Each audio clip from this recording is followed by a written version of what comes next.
Bonjour, bonsoir, ça dépend de l'heure dans laquelle vous nous recevez au devant de vos écrans. Je suis encore heureux de me présenter devant vous parce on a un message important à partager et qui va nous édifier, qui va nous aider entre vous et nous. Premièrement, c'était pas un message que moi j'avais prévu pour cette séance, c'était pas le message que j'avais prévu. Et j'ai prié pour un autre message et puis le Seigneur a pu me changer de message à donner. Il m'a donné un autre message que je vais partager ensemble avec nous. Le message en question, c'est épargner pour investir. Épargner pour investir. Ce message est un conseil. Ce message est une interpellation. Ce message est une directive. Ce message va aider quelqu'un à accomplir de grandes choses. Va aider une femme, va aider un homme, une fille, un garçon, un jeune, une fille à accomplir quelque chose, à faire quelque chose dans sa vie. À faire quelque chose dans sa vie. Parce que souvent, nous, lorsqu'on a l'argent, on ne sait pas épargner des fois.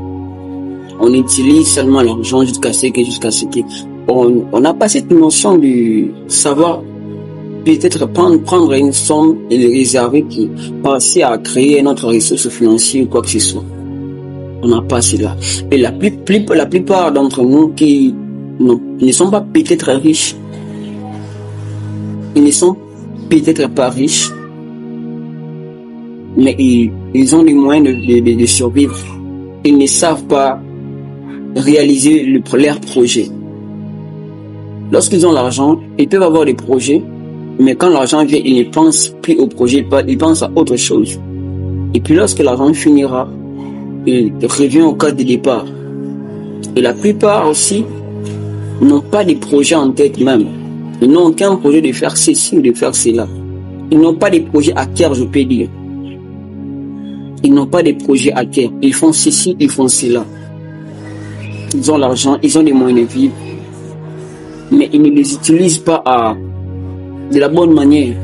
À ce que ces moyens de vivre puissent les aider dans l'avenir toujours et à ne pas manquer.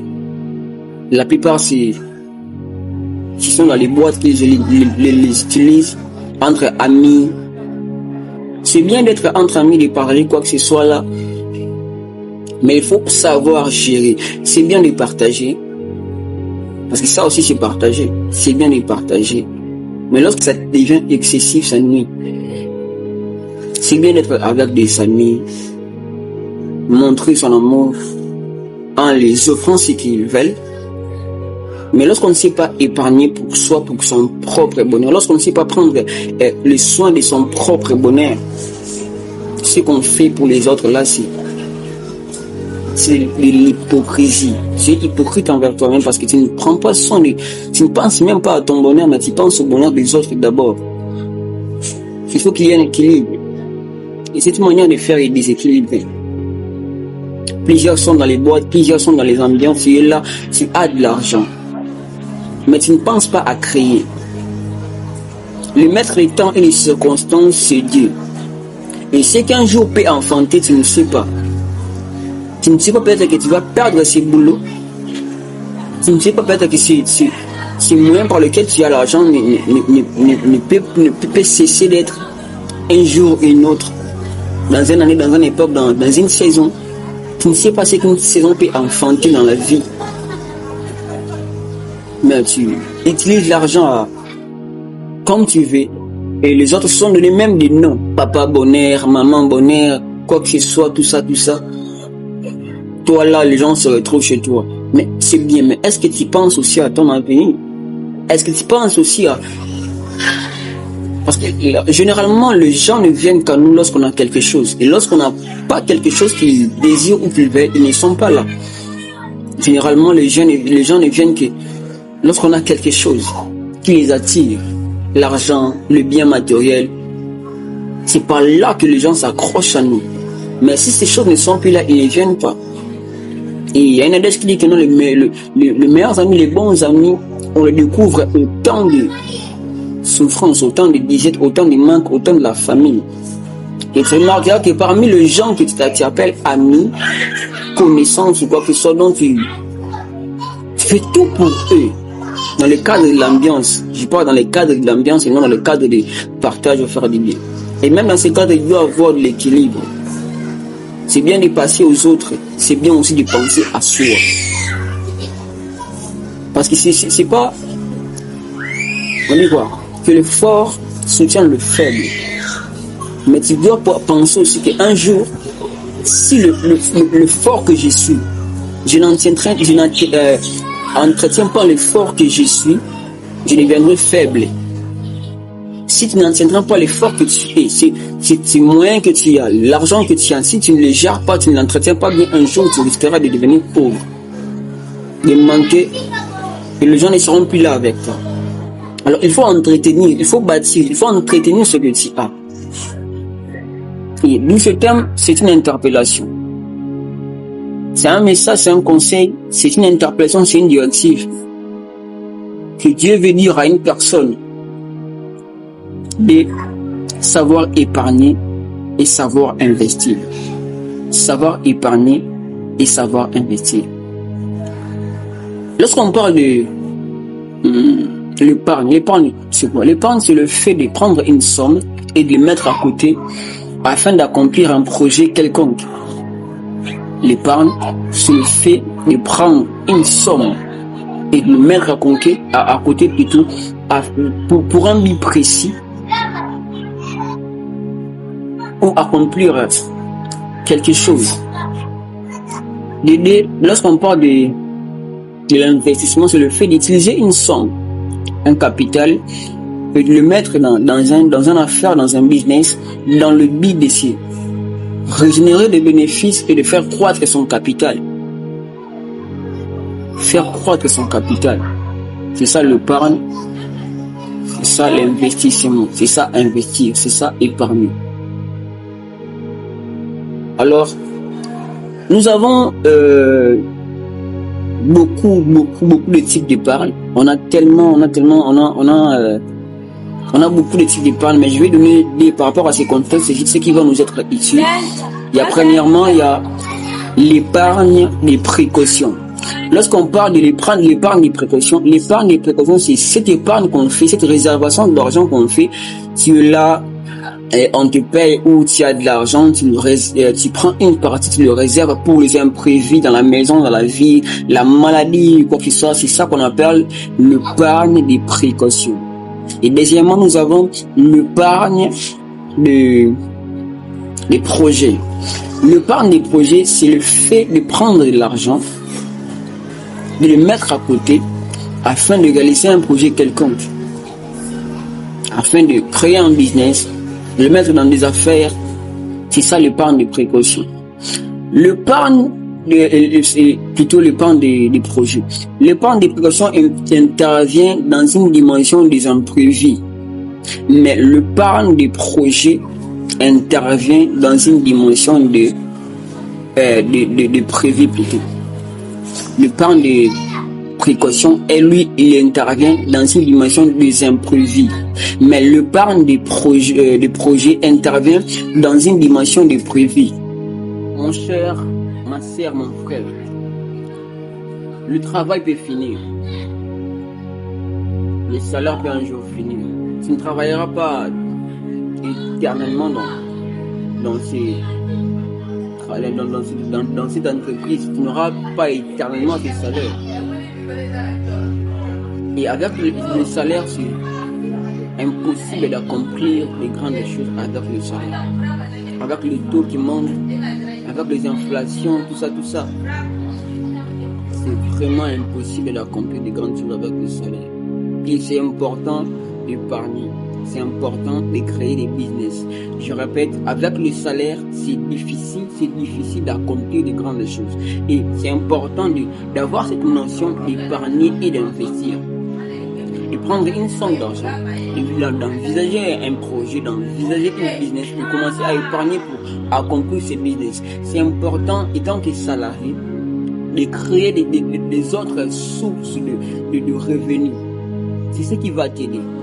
Si tu es là et que tu restes toujours dans le salaire, dans ce qu'on te donne, tu n'accompliras pas de grandes choses avec. tu n'accompliras pas réellement de grandes choses avec. Et c'est important vraiment de le faire. Tu es là, peut-être que tu n'es pas un enfant de boss. Tu n'es pas dans une famille riche, mais vous avez des moyens de vivre. Il est temps de savoir épargner pour investir. Ici, on ne parle pas d'épargner pour les précautions, mais d'épargner pour investir. Donc, tu as un projet en tête. Tu fais des analyses, tu te renseignes par rapport à sa réalisation, tu fais des analyses, tu fais des calculs, tu atteins une somme et puis tu commences à épargner afin d'atteindre cette somme-là. Et c'est important d'épargner. C'est vraiment important d'épargner. Arrête un peu d'être trop festif. Arrête un peu d'être trop dans le genre quoi, dans les dépenses. Il y a des gens qui épargnent pour acheter des habits. Il y a des gens qui épargnent pour acheter pour faire des fêtes, pour faire des anniversaires. Il y a des gens qui épargnent pour se faire des plaisirs, c'est bien. Mais depuis que tu as commencé à épargner, as-tu déjà épargné pour réaliser un projet? As-tu déjà épargné pour réaliser un projet? As-tu cette notion d'épargner pour réaliser des projets? Ce n'est pas qui pour acheter des habits, ce n'est pas qui pour faire des fêtes, ce n'est pas qui pour faire des déplacements avec des amis, vous épargnez, vous économisez, vous cotisez de l'argent. Mais est-ce que tu épargnes aussi pour investir et faire de grandes choses pour tes affaires? Dans la vie, il faut savoir bâtir sa vie. Et le temps pour bâtir sa vie, c'est maintenant. Et aujourd'hui, on a de pères qui regrettent. Ils étaient là, ils étaient des salariés. On les donnait de l'argent. Ils avaient de l'argent. Mais, à un temps là, il pensait, je ne sais pas ce qu'il pensait en leur tête, peut-être que le travail va continuer à vivre. Il ne faisait que bouffer l'argent, manger l'argent. Le salaire, il ne pensait pas à créer telle affaire, pour lui le travail c'était la fin. Le salaire ne suffit pas, ton travail ne suffit pas. Tu dois créer des business. Le salaire ne suffit pas, ton travail ne suffit pas. Tu dois créer des business, tu dois créer des affaires. Tu dois monter des affaires, monter des business. Et ils étaient là, on le payait, mais ils ne pensaient pas à ça. Aujourd'hui, ils sont des pensionnés avec nos pays africains ici. Il y a des gens qui ont fait 7 ans, depuis qu'il est pensionné en retraite, quoi que ce soit, 7 ans. Ni de compte final. Sa pension n'est même pas sortie. Et aujourd'hui, ils regrettent que s'ils étaient sages, s'ils avaient cette notion d'épargner afin d'investir, ils allaient accomplir de grandes choses. Ils allaient accomplir de grandes choses. Aujourd'hui, ils sont là, ils regrettent. Ils sont là, ils regrettent. La petite vie qu'ils avaient grâce au salaire, la vie n'est plus le même. On ne paye pas ni le compte final, ni la pension. Mais s'ils étaient sages, ils allaient savoir épargner l'argent, investir dans des business. C'est ce qu'il te faut. Et je viens de parler à toi qui es salarié et à toi qui as les moyens de vivre. C'est le temps d'épargner. C'est le temps d'investir. Surtout aux salariés. Épargnez et investissez. Épargnez et investissez. Lorsqu'on vous paye votre salaire, vous payez une partie pour épargner. Pensez à un projet et investissez. Dans le prochain numéro, je nous parlerai de comment réaliser un grand projet lorsqu'on n'a pas assez d'argent.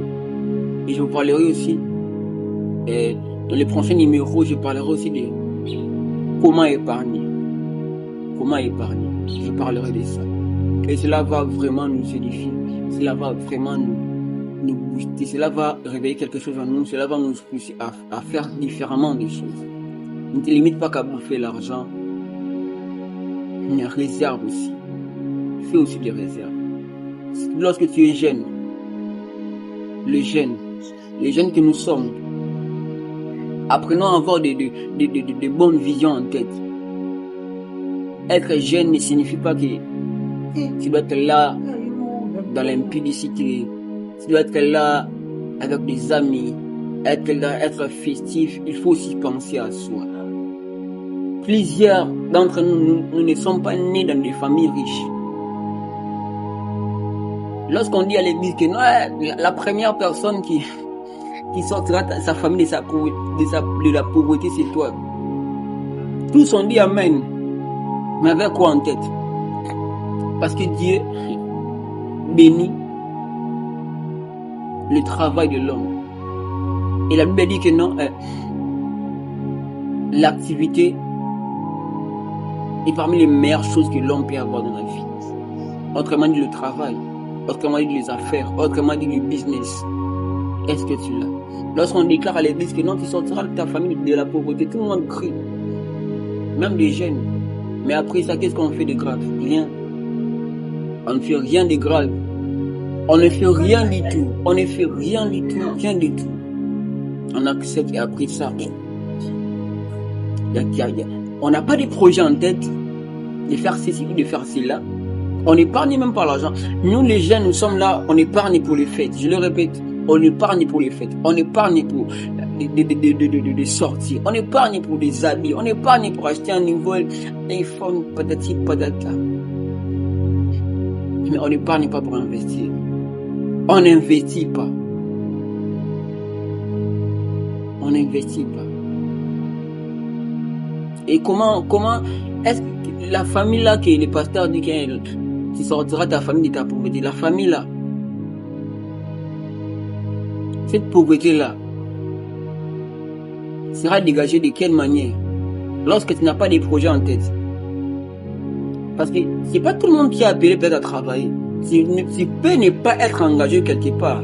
Ici, pour vivre sur terre, il ne suffit pas que d'être engagé, peut-être d'être dans je vais dire, dans une société où il y a tellement de business, tellement des affaires. Si peut-être là, tu conduis la moto, si là, tu travailles chez les Indiens, on te paye. Mais lorsqu'on te paye, tu penses aux femmes. Est-ce que tu penses à toi-même? Est-ce que tu penses à toi-même?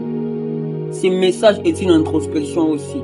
Il nous faut aussi penser à nous-mêmes, à nos propres bonheurs. Est-ce que tu penses à ton bonheur? Est-ce que tu penses à toi-même? Tu penses aux femmes?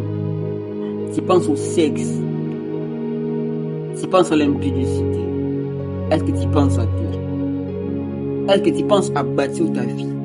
Le meilleur moment pour bâtir sa vie, c'est lorsqu'on est jeune. C'est pas quand on sera vieux, c'est lorsqu'on est jeune. Et surtout lorsqu'on est jeune et célibataire. C'est le meilleur moment pour bâtir sa vie. Il faut saisir ces temps. Parce que celui qui ne bâtit pas dans sa jeunesse, il va regretter dans sa vieillesse. On a aujourd'hui des pères dans les quartiers qui sont devenus des sages, des savants, des grands conseillers à cause de ce qu'ils ont fait. Des grandes sœurs, des grands frères qui sont devenus des conseillers à cause de ce qu'ils ont fait dans les passés. À cause des ambiances. Ils disent même que si je ne savais, j'allais pas mener ma vie de cette manière. Et nous, on est aveuglés, on se laisse aller. Parce qu'on veut plaire à tout le monde. Parce qu'on veut satisfaire la chair. On ne pense pas à nous. Pense à toi-même étant que jeune. Pense à bâtir ta vie. Et c'est de cette manière que tu sortiras ta famille de la pauvreté. L'Égypte a été épargnée de la famine à cause de cette notion de savoir épargner. Lorsque Joseph est venu et qu'il a interprété les songes du roi, du pharaon, et après ça, il les a conseillés d'épargner. Parce qu'ils avaient 7 années d'abondance et 7 années de famine. Et la meilleure manière pour échapper à ces 7 années de famine, c'était que pendant les temps d'abondance, de prendre pendant ces temps d'abondance, pendant ce qu'on récolte, pendant ces temps d'abondance, et de les mettre à côté. Cela ne sera consommé que lorsque le temps de l'abondance finira. Épargne et investis.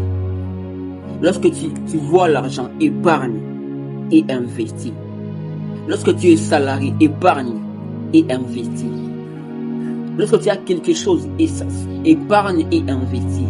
Ne reste pas dans les affaires, dans les ambiances plutôt. Ne reste pas dans l'université. Pense à toi, pense à ta vie. C'est les messages que j'avais à partager avec nous. La prochaine fois, je vais nous parler de comment épargner. Et une autre fois, je vais nous parler de comment réaliser un grand projet lorsqu'on n'a pas assez d'argent. Si tu as aimé la vidéo, clique sur les boutons de notification, abonne-toi, like, commente, partage-le avec tes amis afin de les aider aussi. Il faut avoir des grandes visions. Il ne faut jamais dans la vie se limiter par rapport à ce que tu vois. Il faut aussi penser loin. Il faut aussi voir très loin. Parce que c'est là où va ta vision, là où va ta pensée, c'est là où tu vas te retrouver. Là où va ta vision, là où va ta pensée, c'est ce que tu vas accomplir. C'est ce que tu vas accomplir. Alors il faut penser grand, croire en Dieu, prier, épargner, travailler, croire en Dieu, prier, épargner, travailler, avoir des projets et accomplir des projets. Que Dieu vous bénisse et qu'on se trouve la prochaine fois. Celui qui écoutera cette parole et qui les mettra en pratique, Dieu va les visiter. Celui qui écoutera ces messages et les mettra en pratique, les changements commenceront dans sa vie. Les changements commenceront dans la vie. Dieu accomplira des exploits. Appliquons cela va nous aider. Dans un futur proche, cela va vraiment nous aider. Cela va vraiment nous aider. Merci d'être resté jusqu'à la fin. On se retrouve à la prochaine vidéo. Comme je le dis, abonnez-vous, likez, commentez, partagez. Partagez aussi aux amis. Conseillez-vous entre amis aussi par rapport à ces vidéos. Méditez-y. Prenez des décisions. Et accomplissons ensemble des grandes choses. Que la grâce de Dieu soit avec nous tous. On se retrouve à la prochaine vidéo.